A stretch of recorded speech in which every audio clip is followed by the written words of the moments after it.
Assalamualaikum warahmatullahi wabarakatuh. Bismillah, alhamdulillah, wassalatu wassalamu ala rasulillah wa ala alihi wa sahbihi wa mawala. La hawla wa la quwwata illa billah, amma ba'du. Para sahabat Al-Quran dimanapun kalian berada yang dirahmati oleh Allah, pada kesempatan video kali ini kita akan membahas bersama-sama, belajar bersama-sama tentang hukum bacaan tajwid yang berada di dalam Al-Quran. Sebelumnya, pada video beberapa hari yang lalu, kita telah membahas hukum bacaan tajwid yang berada di surah Al-Lahab. Untuk video hari yang lalu, bagi kalian yang belum melihat, silahkan bisa kalian tonton dan yang bisa tertera di pojok kanan atas ini agar tidak kalian ketinggalan. Mudah-mudahan mari kita bisa membahas dan belajar bersama untuk pembahasan di surah An-Nasr, ya. Mari kita mulai dengan bacaan ta'awudz dan basmalah. A'udzu billahi minasy syaithanir rajim. Bismillahirrahmanirrahim. Idza jaa nasrullahi wal fath.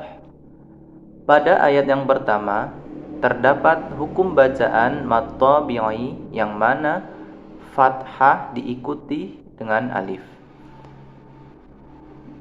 Kemudian ada hukum bacaan di lafadz jaa.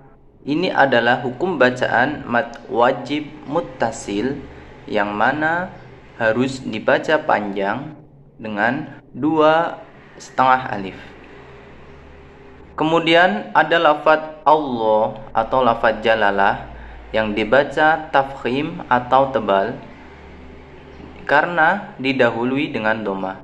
Nasrullah, idza jaa nasrullahi wal fath. Kemudian ada hukum bacaan lam ta'rif alif lam al-qamariyah yang mana alif lam ini tetap terbaca. Kita lanjut di ayat yang kedua. Wa ra'aitan nasa yadkhuluna fi dinillahi afwaja. Kemudian hati-hati ketika kalian mengucapkan fathah kemudian ada ya yang berharokat sukun ini, jangan sampai bunyi ai. Wa ra'ai tidak boleh. Maka harus wa ra'aitan nasa yadkhulun. Kemudian ada alif lam asy-syamsiyah, ya, yang mana alif lam ini tidak terbaca. Kemudian ada hunnah musyaddadah juga yang mana nun yang bertasydid ini dengan kadar gunnah 2 harokat. Ada hukum bacaan mad tabi'i karena fathah diikuti alif. Kemudian ada qalqalah sughra yang mana huruf dal ini mati atau sukun asli. Kemudian ada hukum bacaan mad tabi'i yang mana dhammah diikuti wawu sukun yadkhulun. Kemudian juga ada mad tabi'i fi dinillahi afwaja. Ada harokat kasrah diikuti ya sukun dinillah. Kemudian ada alif lam, ada lafadz jalalah yang mana didahului dengan harokat kasrah maka dibaca tipis atau tarqiq. Kemudian ada hukum bacaan mad tabi'i yang mana fathah diikuti alif.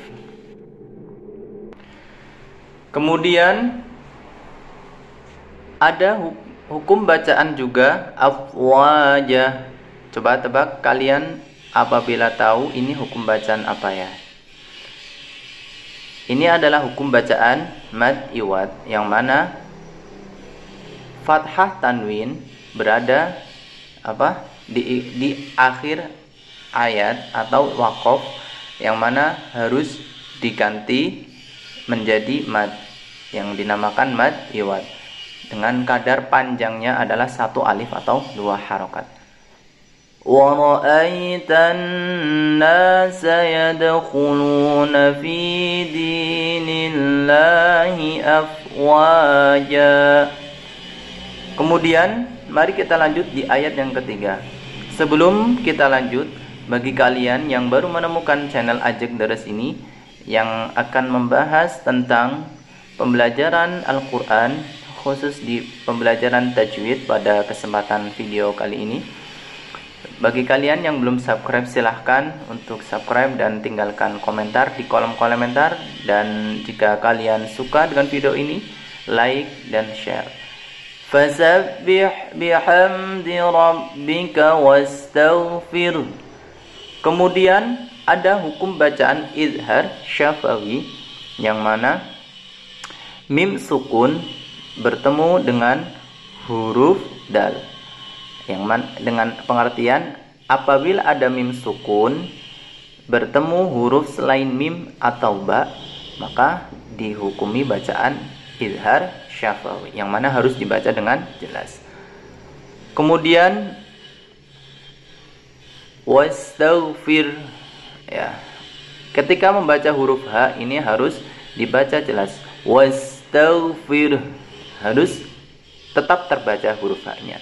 Fasabbih bihamdi rabbika wastaghfir innahu kana tawwaba.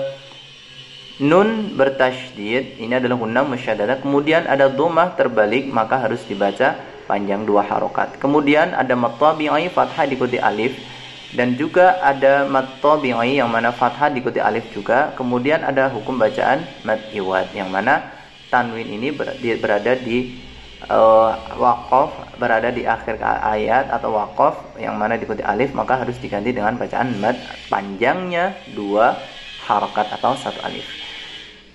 Innahu kana tawwaba. Shadaqallahul azim.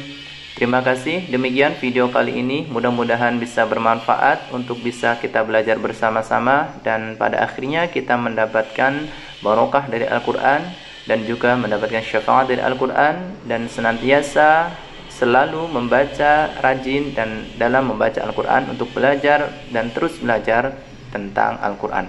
Terima kasih. Saya akhiri. Allah muwaffiq ila aqwamit thoriq. Wassalamualaikum warahmatullahi wabarakatuh.